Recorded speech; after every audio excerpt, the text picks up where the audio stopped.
So today I'm going to be discussing mitosis versus meiosis. Now I'm going to be using a Venn diagram to discuss the one similarity in common and the two differences. Mitosis makes body cells, which are stomach and skin cells. Meiosis makes gametes, which are egg and sperm cells. And then the one thing that they have in common is they're both involved in making new cells. How the process starts. So, in mitosis and meiosis, there is a cell called a diploid. The diploid has two sets of chromosomes, one set of 23 chromosomes from your mom and one set of 23 chromosomes from your dad. So 46 chromosomes in total.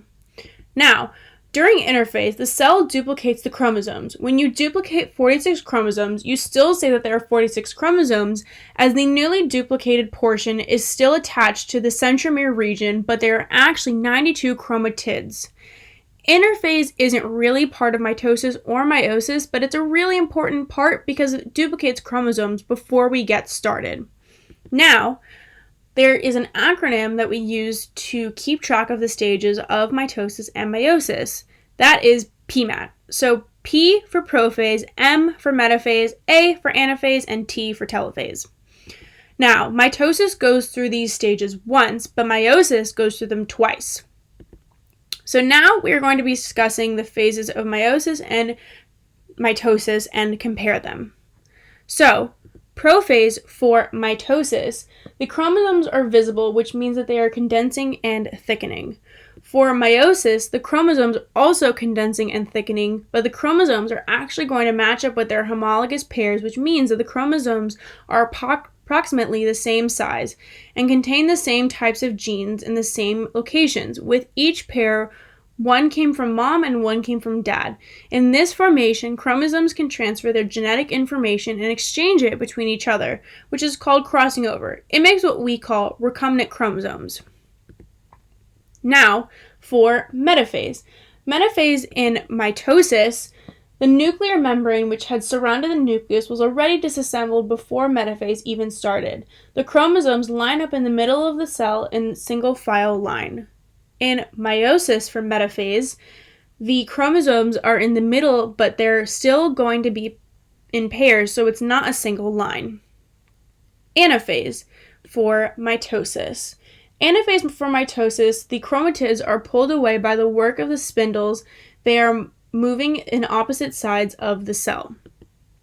Anaphase for meiosis, same process as mitosis, but in this case, it's the chromosomes, not the chromatids, being pulled away to opposite sides of the cell. Now, for telophase and cytokinesis. So telophase for mitosis, the chromosomes are at the complete opposite ends and nuclei are forming on each side to new cells, and they are starting to surround the chromosomes on both sides, as this will eventually form two cells. Now, cytokinesis is not part of the PMAT acronym, but it is also a very important part of the stages. So, cytokinesis follows to split the cytoplasm to complete the actual dividing of the cell. So at the end of mitosis and cytokinesis, we end with two identical diploid cells. In humans, they would both have 46 chromosomes. This is for organism growth, and growing requires making more cells or replacing damaged ones. Now for meiosis for telophase and cytokinesis, it's actually the same process as mitosis. So, phases of meiosis 2. So this is the second time around. So, prophase 2, chromosomes are condensing in both cells. Unlike prophase 1, they are not going to have homologous pairs and crossing over. Now, metaphase 2. This time, the chromosomes are in a single line, similar to how metaphase looked in mitosis. The nuclear membrane, the envelope, already broken down in previous stage. Anaphase 2. The chromatids are getting pulled away. Telophase and cytokinesis 2.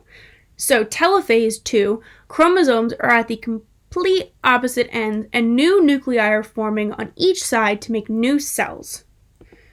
Cytokinesis will follow meiosis 2 to completely split the cytoplasm. Now, we are finished with meiosis 2 and we will end with 4 non-identical cells called gametes.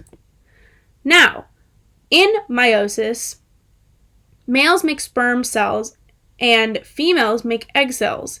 These gametes are haploid, meaning that they have half the number of chromosomes as the original starting cell.